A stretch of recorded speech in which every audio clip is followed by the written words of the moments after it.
Absolutely blown away by this turnout. That there's a group of Jews, a few good Jews. I only know Daniel, and I met Micah tonight, who come every week and try their best to put together a Shiur Torah for people just to come and hear Torah. I just think that's the most unbelievable thing in the world, and I just want to give it up for Daniel and Micah. Daniel's not here, but give it up for them.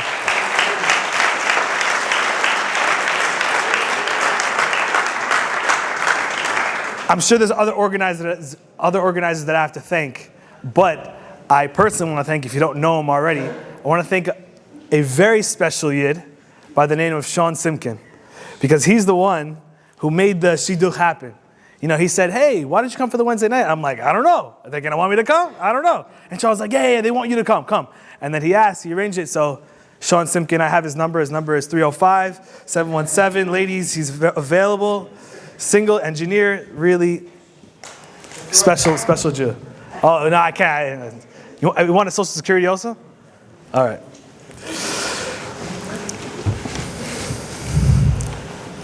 What's the most important thing that we could possibly talk about tonight? The most important thing that we can discuss, that we can learn together. What is it? I think the answer is obvious. It comes to the tip of the tongue.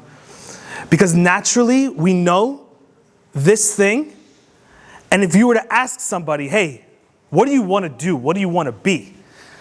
The natural inclination is to say, I want to be a better person. I want to be a better person. If you were to ask anybody, that would seem so obvious and natural. I want to be a better person. And then you ask them the second question, which is the follow-up. Now this is where it gets tricky. Okay. So what are you doing about it? Is there something that you did about it to become a better person? How do you become a better person? How do you become a better Jew? We all want to work on ourselves, but how do we do it? What's the code to unlock? Okay, we have the Torah. The Torah is beautiful. But if I don't open up the Torah and understand it deeply, then how am I going to know what to do? We want to become better people. We want to become better Jews. But what are the steps? How do we get there? What's the lema'aseh? Do we have any Israelis? I saw some Israelis over here. Some Israelis? Look, can I talk some Ivrit tonight? Betach, yalla. Let's talk some Hebrew. Let's get some shashuka later, okay? Let's do it. My parents are Israeli. I'm not Israeli. My parents are Israeli. So I can pretend. I speak not such good Hebrew. I speak tzat Ivrit. Ane iparon. Okay. So let's break it down like this. I think that the code, the way to become a better person, is in the 3 C's. This is the 3 C's. Everybody remember this. The way to become a better person is like this, and we're going to go through the steps. Is conquer, channel, check. In that order. Conquer, channel, check. Can we all say that together? Conquer, channel, check. Very, guys, you also speak English. That's very good. So, what do I mean by conquer, channel, check? What exactly does that mean? So we open up the books, and we learn in one of the amazing books by our rabbis, Ethics of Our Fathers, that's how do you become a strong person? How do you become strong? Do you go to the gym? No. Do you run? No. How do you become a strong person? Do you lift 225 like Jacob Arts? No. How do you become a strong person? By conquering your what? You guys know the Torah, right? Conquering your Yetzer Hara. Eze hu gibor hakovesh et yitzro. Who is strong? One who conquers his inclination. If you can conquer your inclination, then you're strong. If you want to be somebody, you want to be somebody big, you want to be somebody great, you got to conquer your Yetzer Hara. So, what does that mean? How do we become better people? Let's start very simply. How do you become a better person? First, you have to understand, not you, me as well. I'm also imperfect, even though I'm a rabbi. So how do you become a better person? You become a better person By understanding what is right and what is wrong. What is the right thing to do and what is the wrong thing to do. You have that clear? And then, what do? You do more of the right things and less of the wrong things. That's good. I'm done. Bye. Is that enough? We're good? Gabe, you're laughing. Why is that funny? What? It's very simple. You do lots of the right things and less of the wrong things. What? Oh, what's right and what's wrong? Very good question. I like the interaction. This is very good. I like it. This is spicy. I like the shakshuka here. So how do you know what is right and what is wrong? So what do? You open up the Torah. The Torah says to do this. Torah says to do that. Torah says that, for example, you're kind to your neighbor. You're kind to your neighbor. The Torah says, do not speak negatively about your friend. Don't speak negatively about your friend. Who wants to be around people who gossip? Who wants to be around people who nobody wants to be around those people. You do lots of the right things and less of the wrong things, then you'll be a better person. That's the basic steps. Those are the basic steps. Do the right thing and less of the wrong thing. But what's the problem? What's the baya? Ma baya imze. Abaya kacha. We have two parts in ourselves. We have a part in us that wants to do the right thing, and we have a part in us that wants to do the wrong thing. What are those two parts? One part is the inclination to do good. That's called Yetzer Tov. And the other is Yetzer Hara, inclination to do bad. You have two parts. What is another way of saying this? Another way of saying this is we have a neshama, we have a soul, which is a divine spark of Hashem, and we have a Yetzer Hara, which is, what is that? That's our bodies. That's our animalistic selves, our outside goof. That's the external part of us.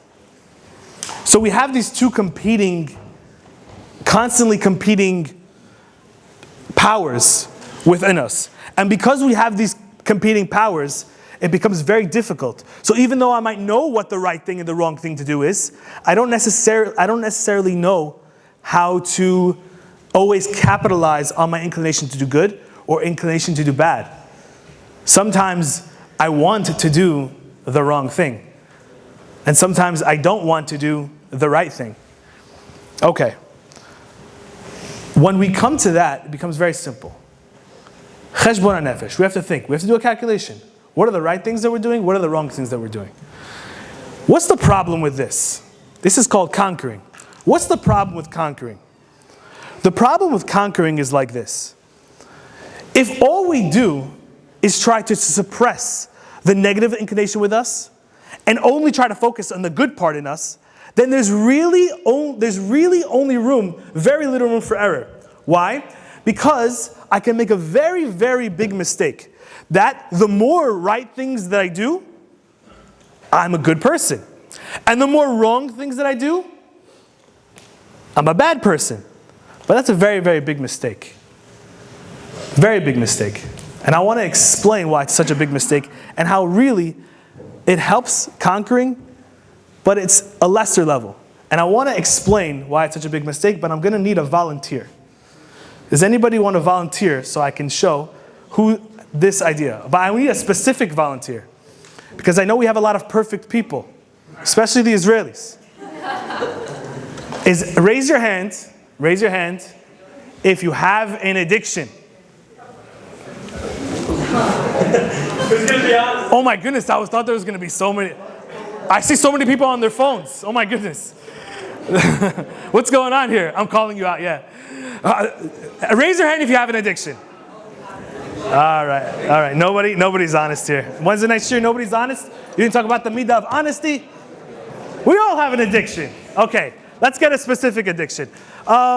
Let's pick.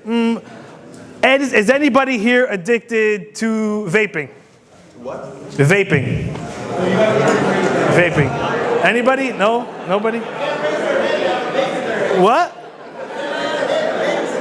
I'm not addicted. I'm not addicted. Who's it? Oh yeah, you guys? Yeah? Do you mind coming here? Could you be a volunteer? Come here. I need a volunteer.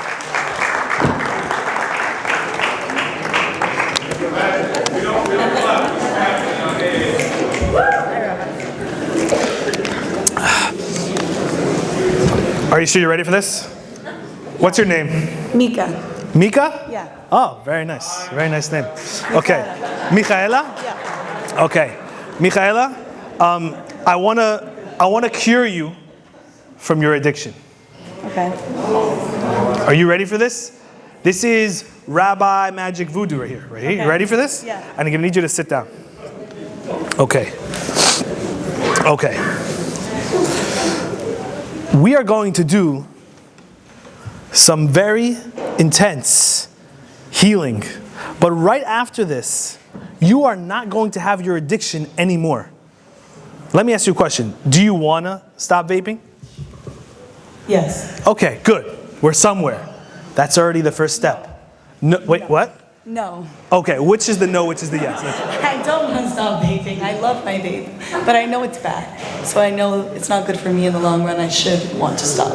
You should want to stop. You want to stop. I want to stop. Okay. So do you mind if I Yes. cure you? Sure, you can. Okay.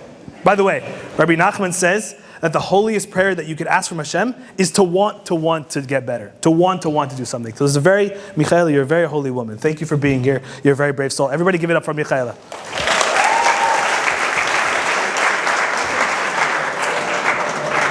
It's all fake, okay? No, don't worry. You ready? Yeah. I'm gonna need you to close your eyes. Take a deep breath in. Hold that breath. Release. And do it one more time and you're going to hold. Michaela, how could you possibly continue to vape? You are an absolute scum. How could you possibly continue? You know it's bad for you. You know it's bad for your lungs. Wait, close eyes. You're not doing it right. Close your eyes. How could you? Your parents, the way they look at you, they know that you have an addiction and everybody sees you have an addiction. You know that when the guys see you, that they say, oh my goodness, she's addicted, Michaela. Now breathe in. Breathe in. Breathe out. Thank you very much. She's cured. Wait, sit down.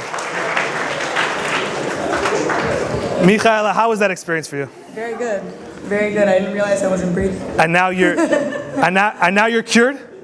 No. You're not cured. I still have an addiction. Oh, I didn't stop your addiction? Oh, no.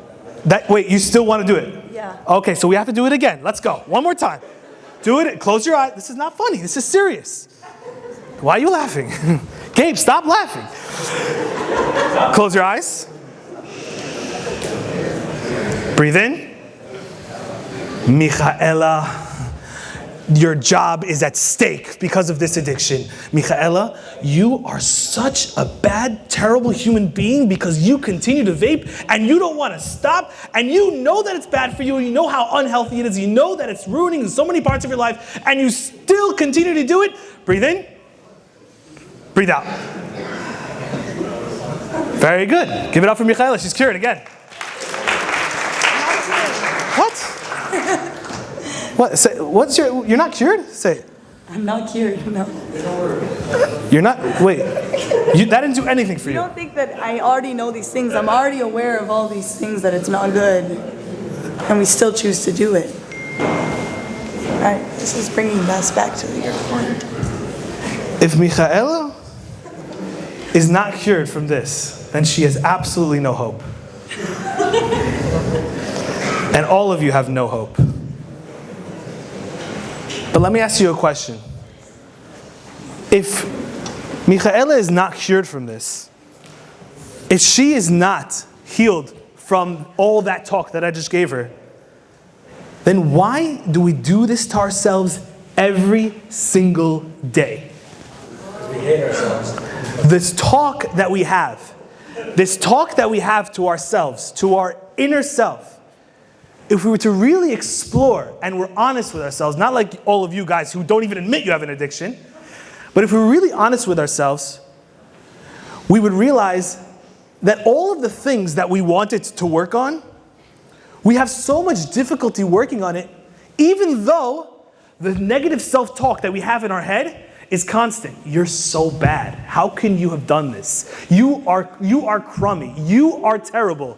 You are stupid. You are dumb. How could you have made that mistake again? That negative self-talk is the type of talk that we tell ourselves all the time.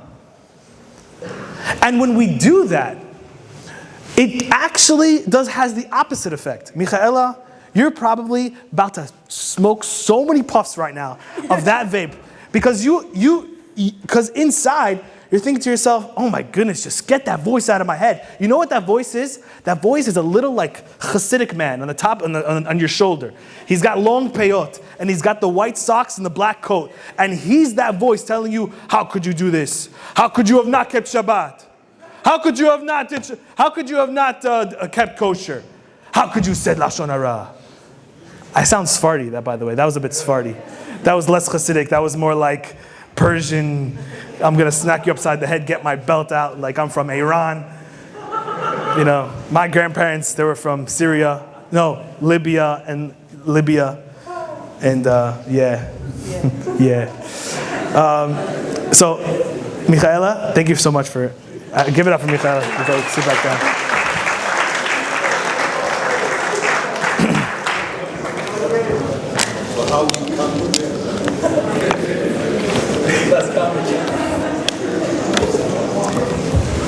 If we want to only defeat our negative parts, then the answer is not simply to conquer. It's important. It's important to understand the right and the wrong, and to have boundaries and have delineations and an understanding of what's what. Especially when it comes to education, by the way. When it comes to education, there has to be a baseline that says there's a right and there's a wrong. Moshe, my son, Moshe, stop jumping on the table. Get down. Akiva, don't drink the Windex. That's bad. Bad to drink Windex. David, don't gouge another kid's eyes out with your nails. That literally happened the other day. I'm not joking. I could show you the picture. It's important to have an understanding of delineation, of lines, of boundaries, of right and wrong. But if we would only have that, we can fall into the trap that Michaela is falling into while she's puffing her vape. That if we only say to ourselves, this is right and this is wrong, this is what you're supposed to do, this is what you're not supposed to do, and then fall into the trap, which actually makes the cycle worse. You know why that's true? Why it makes the cycle worse? Because you're telling yourself, because of the bad thing that you did, you are bad. Because I did something wrong, I am bad. When do we learn in the year that that's absolutely not true? Which holiday do we learn that even if you did something bad? Wait, who said Yom Kippur? Someone said that. Kippur? Anyone else? Rosh Hashanah? But they're very confusing, right? What is the difference between Rosh Hashanah and Yom Kippur? One we fast, one we don't, one we eat, one we don't. But Yom Kippur is the right answer. What happens in Yom Kippur? Atonement. Okay. Remind me your name. Atonement. Let me ask you a question, David. When you ask for atonement from Hashem, how do you say it? What do you say to Hashem? I'm sorry. That's it? Forgiveness. Forgive me. That's it? I won't do it again. I won't do it again. That's it? I feel bad. Say it over and over again. And over and over and over and over. Until we're sore on the left side of our chest. Chatati, spashati, aviti, artati. Whatever it is that we say, right? The Ashkenazis are much more drab about it. Ashamnu, ayayoy, oyoyoy, bagadnu, oyoyoy. Oh my goodness. You really start wanting to say, please, Hashem, like, I don't want forgiveness. Get me out of here. I grew up with both, by the way. My mother is Sephardi, and my dad is Ashkenazi. So I grew up with the best of both worlds, you know? The best of both worlds. My mother loved me and made great food, and my dad didn't hit me. Someone in the back had a question. No question. You bought yourself a little game. Sorry? You bought yourself a little game. Say that again? if you flog yourself, was each little game. I agree. I think there's more to it. What's more is like this. On Yom Kippur, Hashem doesn't need your forgiveness. Hashem doesn't need you to say sorry to Him. Hashem is much bigger than your mistakes. Hashem doesn't want you to say sorry to Him for Him. Hashem wants you to understand that even though you might have made a mistake, you are not your mistakes. It's actually a really good rap song. I'm not going to mention the Rabbi Kanye West. Let's boo him. Boo, like Amalek, boo. He actually has a beautiful song. He says, oh, you're not perfect, but you're not your mistakes. Hey, hey, hey, hey. Some people are copying. You know that song. It's a good song. But he's an anti-Semite, so we don't listen to him. But it's a beautiful line. You're not perfect, but you're not your mistakes. Hashem wants you to know on Yom Kippur, you made a mistake, that's okay. I still love you. You know why? Because I'm a part of you. I have a piece of my soul. I have a piece of me within you. You're pure. You're good. You're holy. You're amazing. You made mistakes. Okay. We make mistakes, don't we? But that's not us. That's not the real us. But throughout the year, when we have that attitude of, you're so bad, you did this, you did that, it actually perpetuates the cycle of badness. When we feel like a pig, we roll in the mud. But when we remember that we're a prince, we want to act royal. So in that first stage of conquer, the main thing is to gain that understanding of boundaries, but not falling into the trap of, I'm bad because I might have crossed those boundaries. That's number one. That's the first C. Do you guys remember the 3 C's? You guys don't, okay, you speak English, but you don't remember too good. Okay? You guys ready for it again? Conquer, channel, check. Okay. As maze channel. Maze channel. What do we mean by channel? Okay. We have lots of Hebrew speakers. So let me put it out there. Let me ask you a question. What is someone who has good midot? Someone who has good midot. He's a mensch. One is a good midot, he's a tzaddik. He has good, what? Good values. Maze midot. The Bahors, they're looking at me like I'm crazy. You know Hebrew. Maze good midot. Good values. Someone who has good midot is good values. Good midot usually translates as good characteristics, good values, good traits, midot. But it's actually a mispronunciation. Yes, it means that practically, but if we actually take the word in Torah, which is midot, what is the root of it? Midah. Maze midah? It's not simply a characteristic. What's a midah? A midah is a measurement. Someone who modedet mashu, he's measuring. He's measuring. It's not really anything. It's just a measurement. What does it mean to have good midot? We're on this topic of trying to improve ourselves. First, I have to understand what it means by midah. What is a midah? What does it mean that a midah is a measurement? It's something neither good and neither bad. It's just a midah. It's a measurement. How much? How little? What does that mean?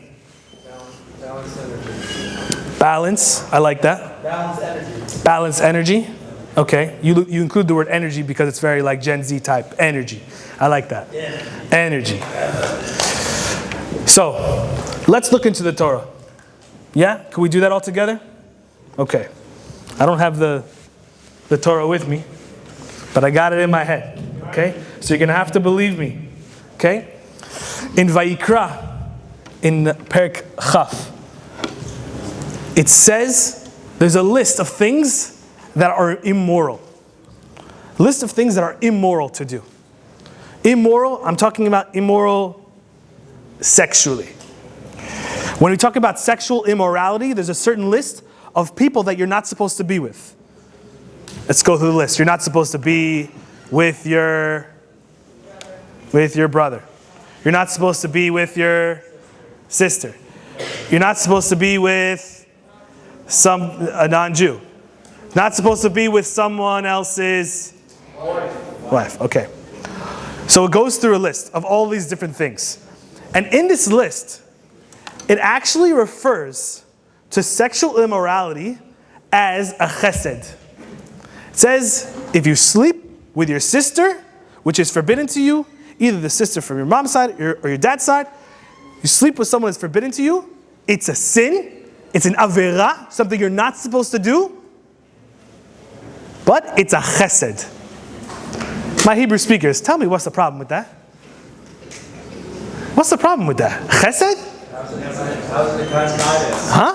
It means kindness. It means kindness? Isn't that crazy? Yeah. You should open up the Torah right after this and look at that verse and be like, huh? What you talking about, Willis? It's a chesed? You're telling me that it's a chesed to be with your sister? You just told me it's an avirah. You told me you're not supposed to do it. זה משהו אסור.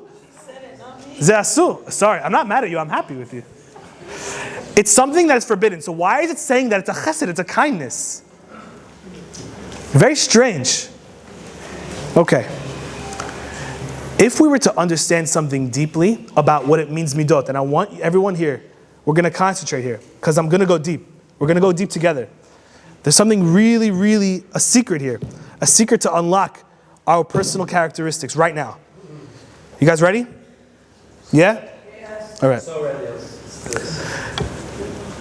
Hashem gives us with certain characteristics.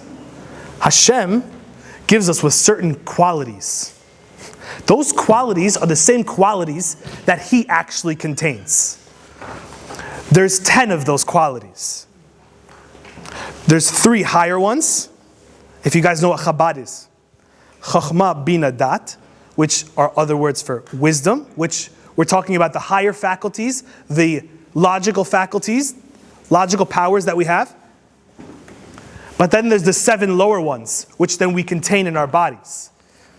And those are Chesed, Gvura, Tiferet, Netzach, Hod, Yesod. If you don't know the Hebrew, don't worry about it. I'm only going to focus on the first 3 for now. There's Chesed, Gvura, and Tiferet, the first 3. Chesed. What does it mean that Hashem does chesed? Now, for Hashem, it means that He's completely kind. He's completely outgoing. It says, Olam chesed yibaneh. Hashem created the world with pure kindness. Hashem doesn't need anything back. Just like we said before, He doesn't need your forgiveness. Everything that He does simply for you.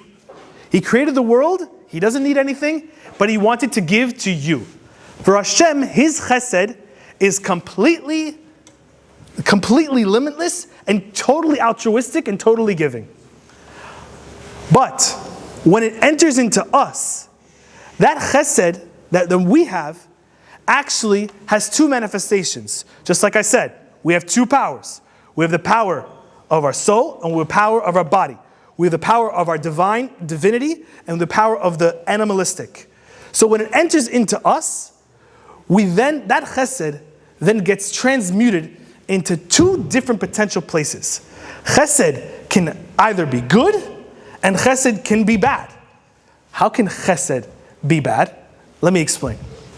This chesed that we have, the power of it, is to go outside of yourself.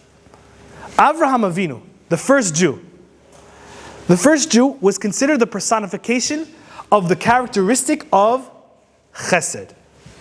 He was kind. He used to teach everybody Torah.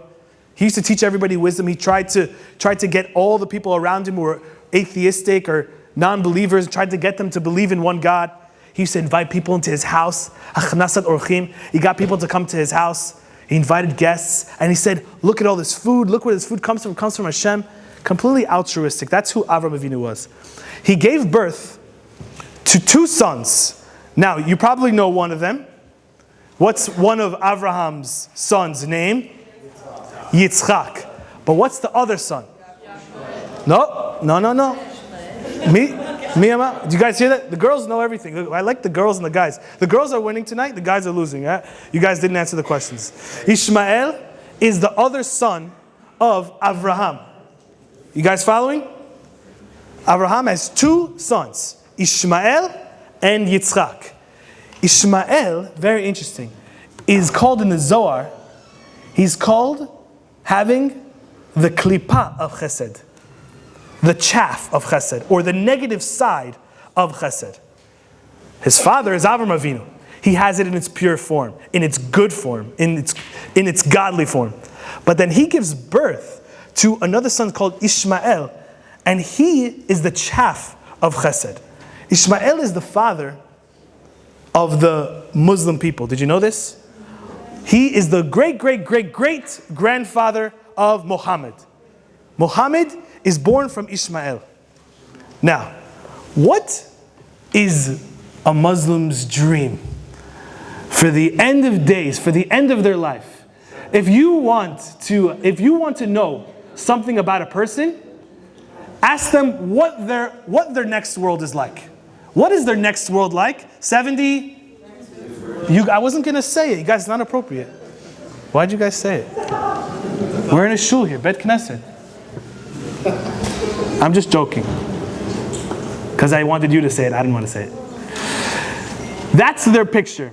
Complete, sensual, lust. That's their picture. That's what they hope for. That's what they dream for. Why is that? How does that connect to this concept of the chaff of chesed, of the negative part of chesed? Because there's two ways to relate. There's two ways to relate to any person. Either you can relate in a healthy way, meaning you are in my circle and I want to relate to you because this is an appropriate relationship, or I want to go outside of my boundaries and relate to people that I'm not supposed to relate to. I want to go into a zone that's not really supposed to be my zone. You go into adultery, that's what we're talking about. It's the chaff of chesed. It's a desire to connect, but connect to a place that's not actually appropriate for you. There's another manifestation of this. You guys know that when Hashem gave the Jews the Torah, He actually first went to the different nations. He went to every nation. You know what He told Ishmael? He told Ishmael, I want to give you the Torah. His whole nation, his whole family. I want to give you the Torah. And what did Ishmael say? I can't do it. Why? Because I read it over. I read the document. I read over the piece of paper that you're trying to give me, and it says here, don't steal. Stealing is a national pastime of mine. Stealing? You guys know how easy it is in Israel to get your bike stolen. When you're next to an Arab neighborhood, you know what that happened to me? It cost me a couple $1,000s. The Ishmaelis are very likely to want to go outside of their boundaries, going into a place that's not yours. So stealing and sexual immorality are two concepts of the chaff of chesed, the negative part of chesed. So what does it mean now in the Torah when it says that it's a chesed to be with your sister? I think we could all answer the question. Because that's not a relationship that's yours. That's actually really weird, to be with your sister. But forget about the weirdness. It's not yours. She doesn't belong to you. There's someone, your soulmate, who belongs to you, who's in your realm. But that and all of sexual immorality is something which doesn't belong to you. It's the chaff of chesed. Now, how does that relate to us? What does that mean for us? We all have unique powers within us. Now, these powers are neither good or bad. They are just parve. They're neither good or bad. I want to call someone. Give me a positive strength of yours. Someone give me a positive strength that they have. Harel, give me a strength of yours. Because Harel, I know you know how to talk. I'd say my Outgoingness. Guys, give it up for Harel. I put her on the spot and she delivered. Outgoingness. Now, Harel, and us together, us with everybody. Is outgoingness a good thing or a bad thing? We got some good, some bad. Raise your hand if you think it's good. Raise your hand if you think it's bad. We got one. Oh, what do you mean? Explain. Teach us. It depends. Oh? It always depends. I'm a lawyer, so honestly. Oh, it depends. You're a Jewish lawyer. Now I know why you got to keep on. So you could be really outgoing, but you could be a lot of friends. Yeah. But you could be really outgoing and it could put you with the wrong kind of people. The wrong kind of things. Depends on who you're outgoing with. Depends on boundaries. Boundaries. Yeah, boundaries. You could be too outgoing and then just say yes to everything, and then you say yes to too many things, and you say yes to the wrong thing. Or you could be outgoing and say yes to the right things, and then you're the right. I like where you're going. Can I share with you a theory? You guys ready for my theory? Okay. I have a theory that there's only two types of people in the world. There's chameleons and there's dragons. Two types of people in the world. Chameleons and dragons. Jacob's smiling. He knows what I'm talking about. What is a chameleon and what is a dragon? I'm going to say myself for now. I am prototypical chameleon. What am I? I'm a people pleaser. I love making people happy. I love getting up there. Every time you guys smile, it makes me happy. Every time you don't laugh at my joke, it makes me really sad. That's my nature. When I get up and I want to make people happy, that is a really positive thing. I use it in very good ways. I'm perfect. I'm from New York, guys. I want to make sure that, what, New Yorkers don't think they're perfect? No? Is that another thing? Is that another thing? Floridians. Well, I love that part of myself that I want to go out.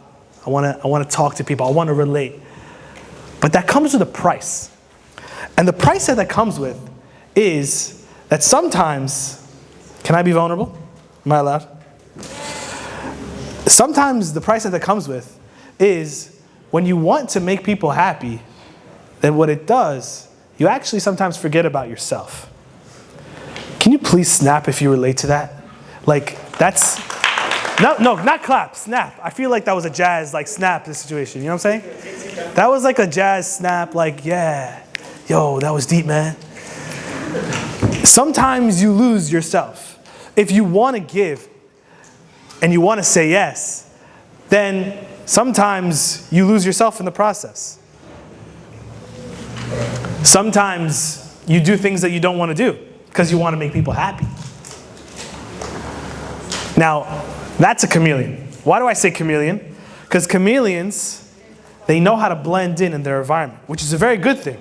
You need the chameleons of the world. You need the social people. You need the outgoing people. You need that. But those people are also at risk of actually losing themselves because they try so much to make other people happy, they lose sight of them. Now, what's a dragon? Game of Thrones? Dragon. What is that?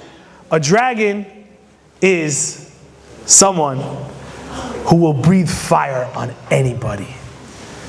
A dragon does not give a, you guys say it like the other word, do not give a about what you think.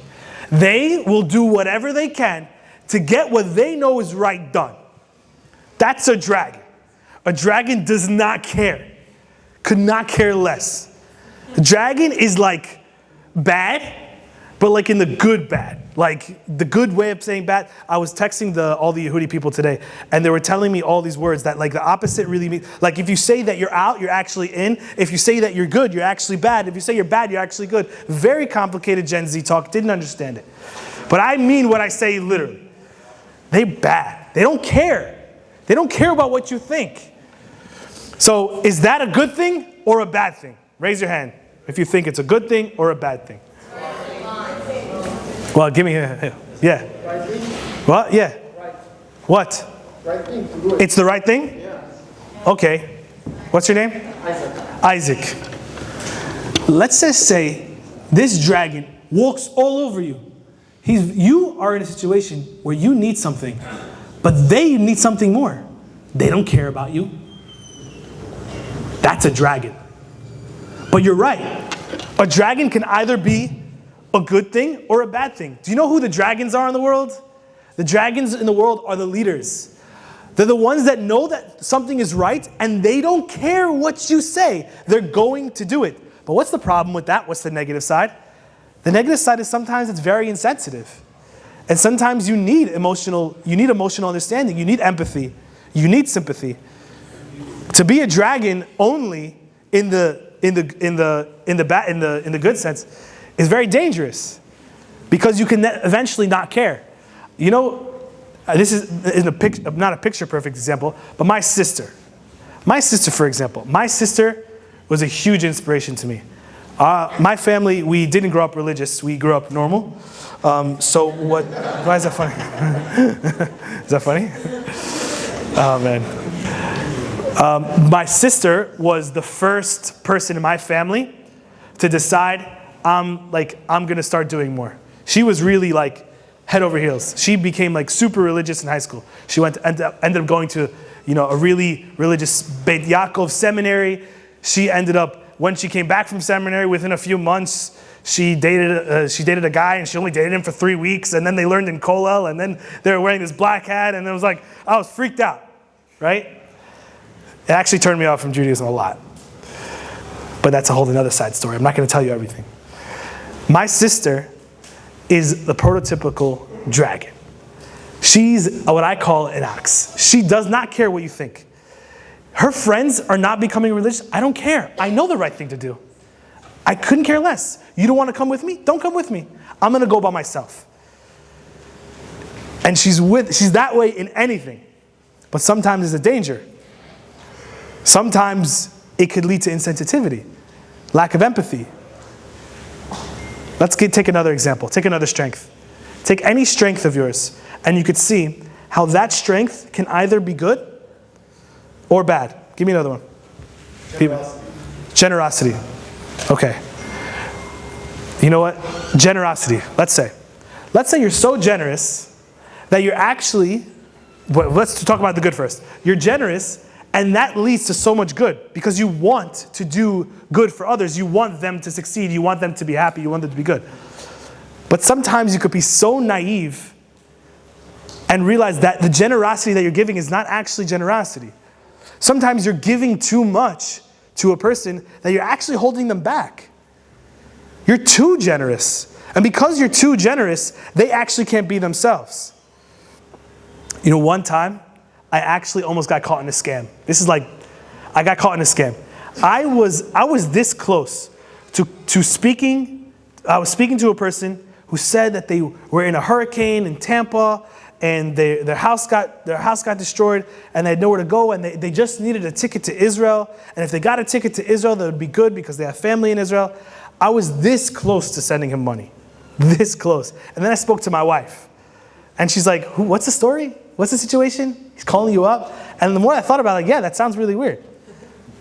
That's actually weird. And then I called him up, and then I started calling him out. And then eventually it was done. But sometimes that power of generosity can be taken for the bad.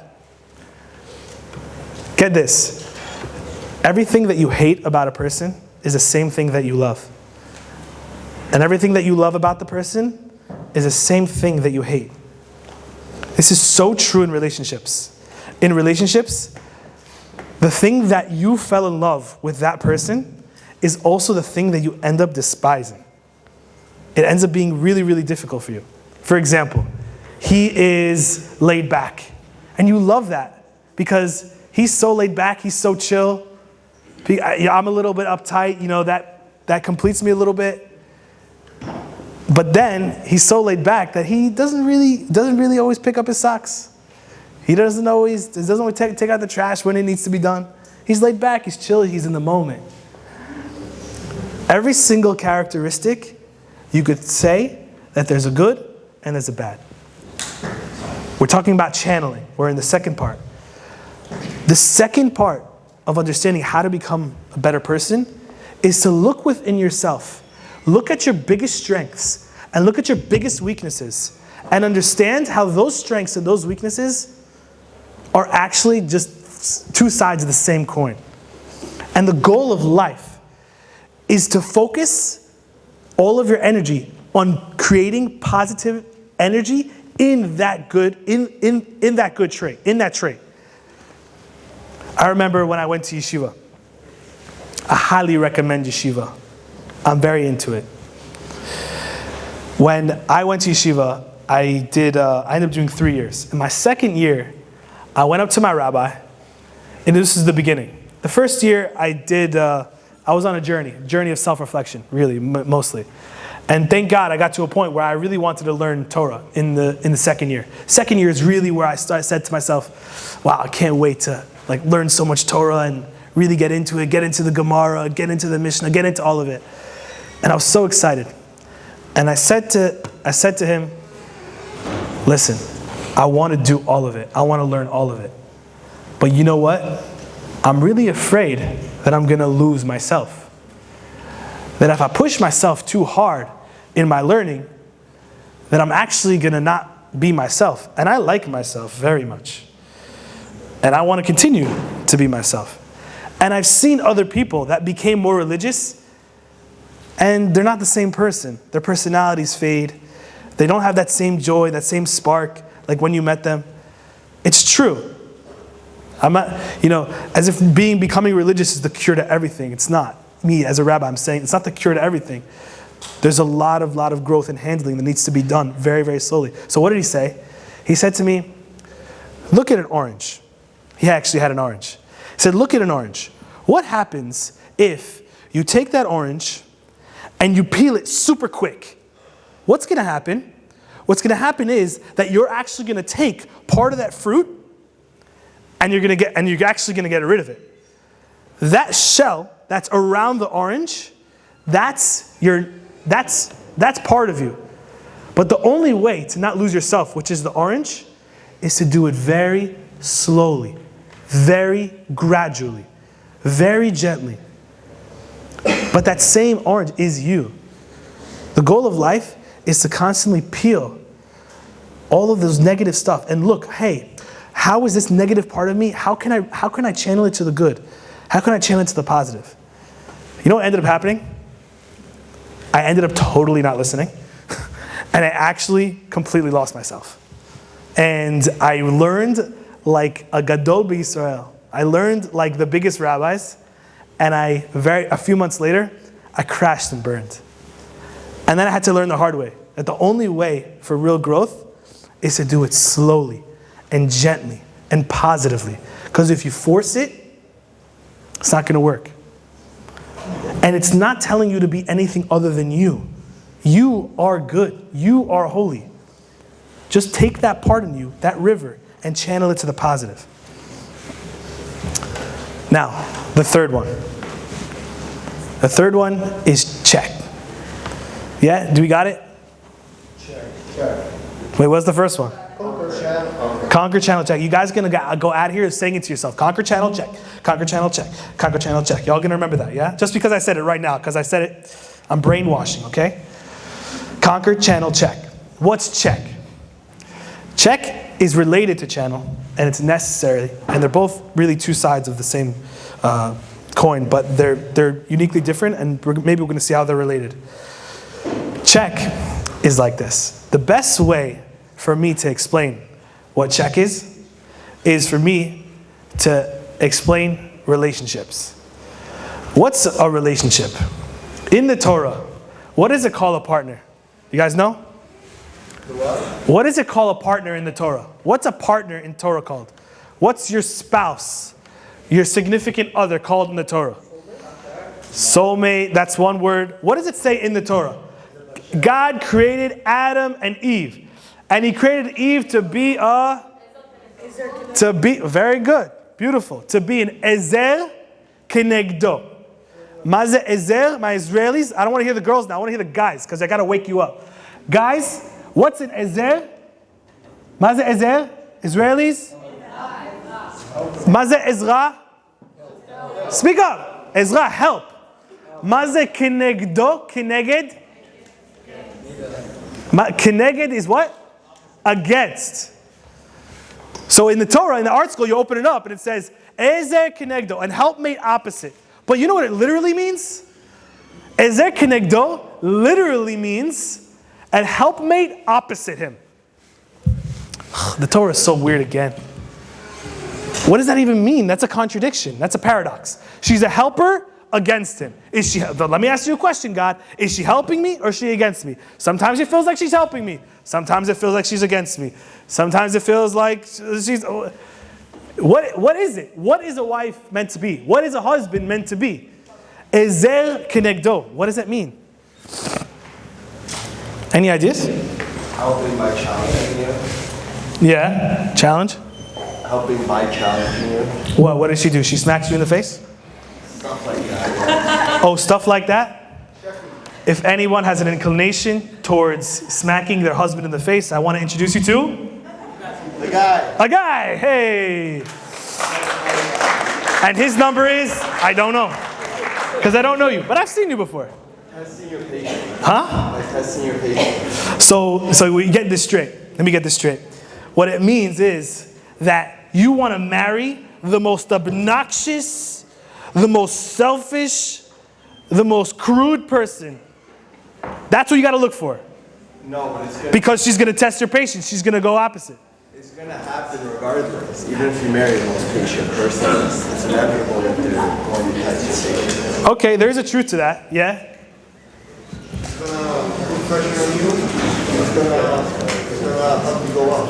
Help you go up? Okay, I like that. Help you go up, okay. And ladies, do you have any ideas? Why you guys want to smack him in the face? Someone that will help you to get closer to God. What? Someone that will help you to get closer to God. You're super religious. I love it. Of course. Who doesn't want to get close to God? Or a better person. A better person. Okay. But how? Okay. Someone that will be here. What? Here. Michael, I haven't heard from you in so long. I saw you vaping back there. I can't believe I didn't cure her. What were you saying, Michaela? A mirror. Ooh, I like that.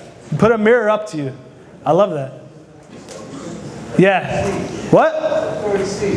I couldn't hear you. You know, now I know why I need the mic.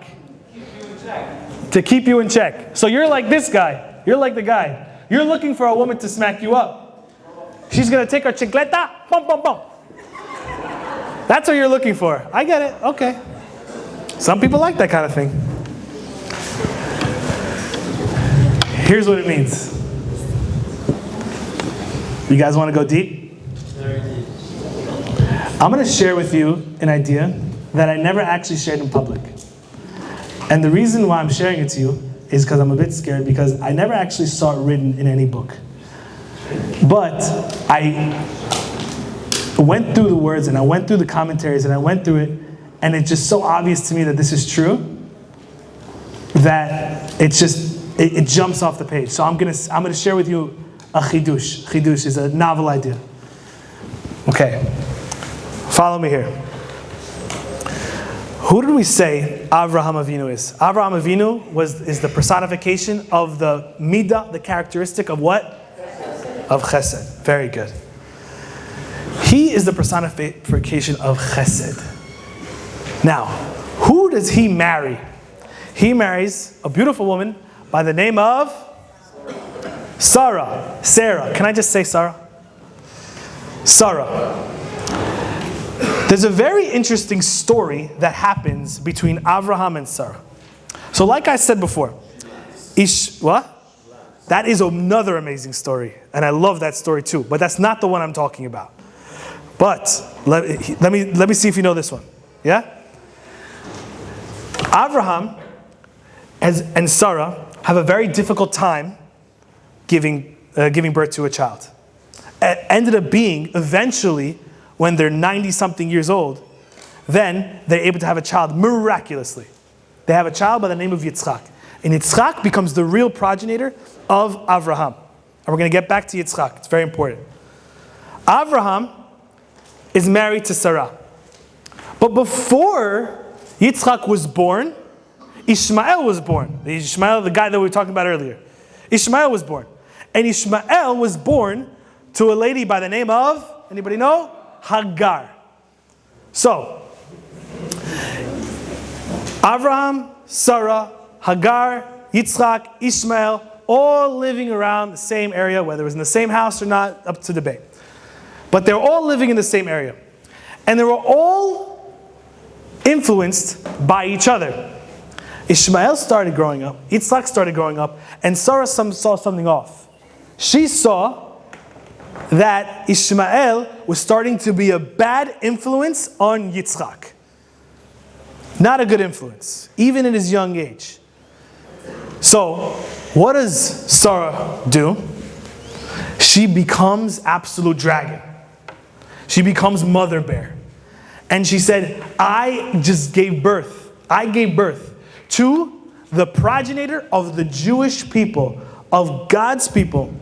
I need to make sure with all of my power that this child that is born, my son, has the most pristine, beautiful upbringing possible, without any negative influences from the outside, especially from Ishmael and his mother Hagar. So what does she do? Fuck! She did the smacking up in the face that this guy wants. She said, get out of my house. I don't want you here anymore. Not exactly like that, but you guys get I'm doing it for dramatic effect. She says, you guys can't be here anymore. I'm so sorry. They said, what do we do? What do we do? We have nowhere to go. I'm sorry, but you don't know how much the Jewish people mean to me, and my son means to me, and I want to make sure that he's grown up pure, and I feel like you guys are a bad influence on my son. And you know what Hagar keeps saying to Hagar keeps saying to Sarah? Say, Gvirti, Gvirti, Gvirte, the person of Gvura. There's chesed and then there's gvura. Chesed, outgoingness, kindness. Gvura, inner strength. Want to keep everything in. My gvura, Hagar says, the person of gvura, the person of strength. Sarah is the personification of the midah, of the characteristic of gvura. That's the exact opposite of chesed. But why is that necessary for her to be that? You know why? Because Abraham did not actually want to kick him out of the house. Abraham loved people. How am I going to kick out my own son? But he's a bad influence. But he's my own son. But they need a place to go. Absolute dragon from Sarah. And Abraham is very pained over the experience.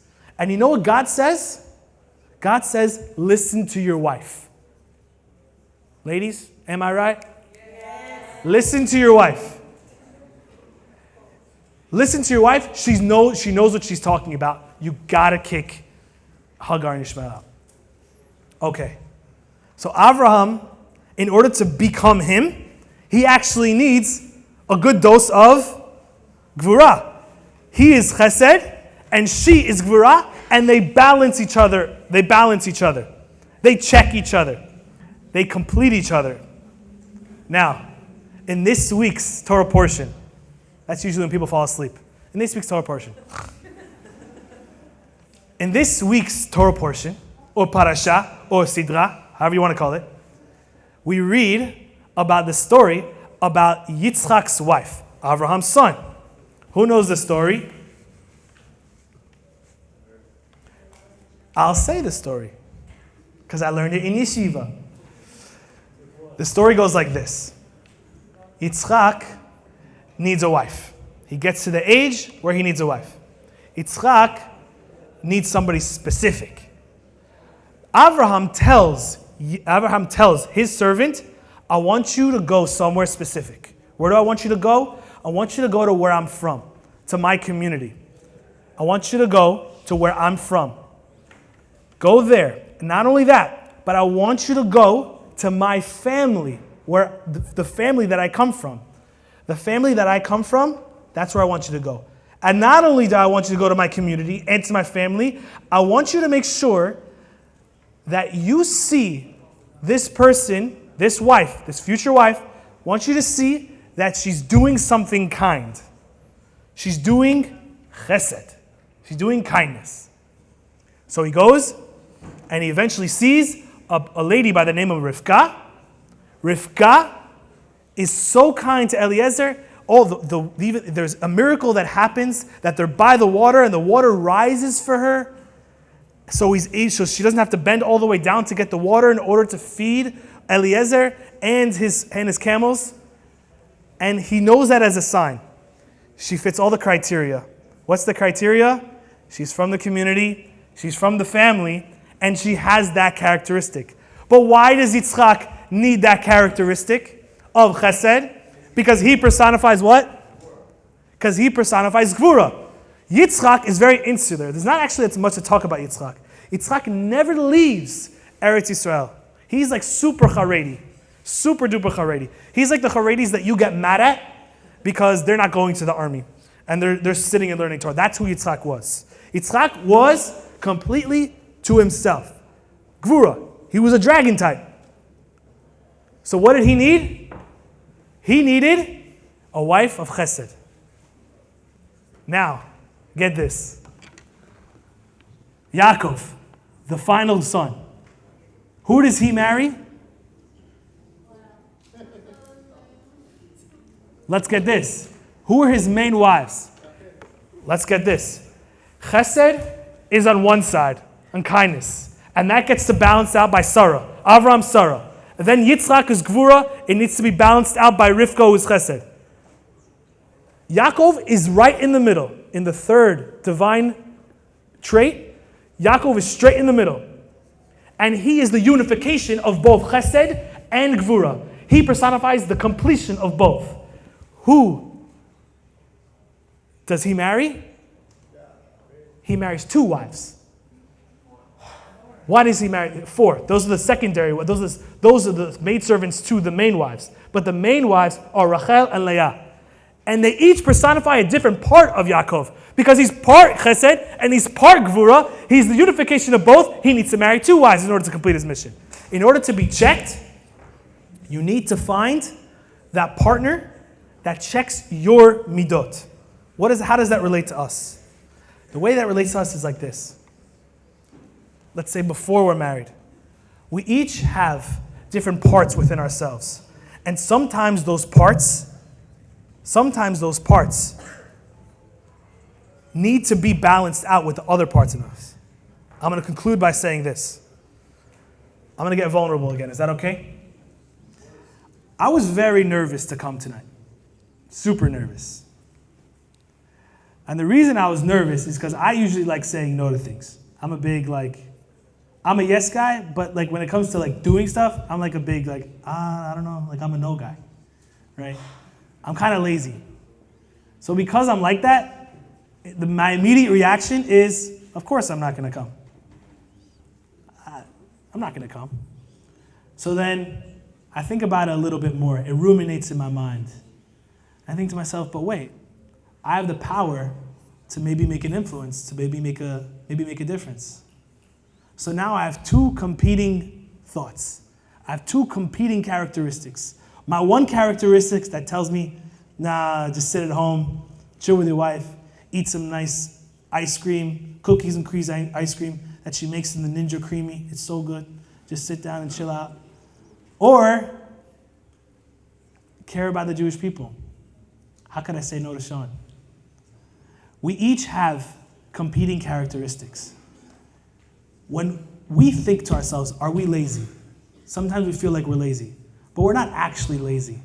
We just don't have another competing characteristics that's trying to wake us up. Did you guys ever have this experience of going skiing at 5 o'clock in the morning? No, because you're from Florida. But when you're from New York, like me, your mom gets to say to you, hey, Joshie, you want to go skiing? Yeah, of course. Okay, you got to wake up at 5 in the morning. Oh, I'm down. Couldn't sleep at night. Woke up early in the morning, got up. But what happens every other day? You can't wake up. I'm not down. And I think to myself, I can't wake up. I'm lazy. But I'm not actually lazy. I just don't have another competing characteristic that's there. What do you think to yourself about any character trait that you have? Try to find that other part in you that wants that thing more. You're ambitious. You want to make a business. But then you also have that other part of you that wants to create a family and that wants to be there for their family. What's more important to you? To sum up, what are the 3 C's? Conquer, channel, check. From the Torah, we see that there's a way to work on ourselves. There's a way to enter into our inner dimension and unlock a goodness and a beauty that we didn't even know that we had. But it takes inner work. I bless us all that we can do the inner work on ourselves and be able to accomplish what we want to accomplish, to become a good person. Thank you, guys.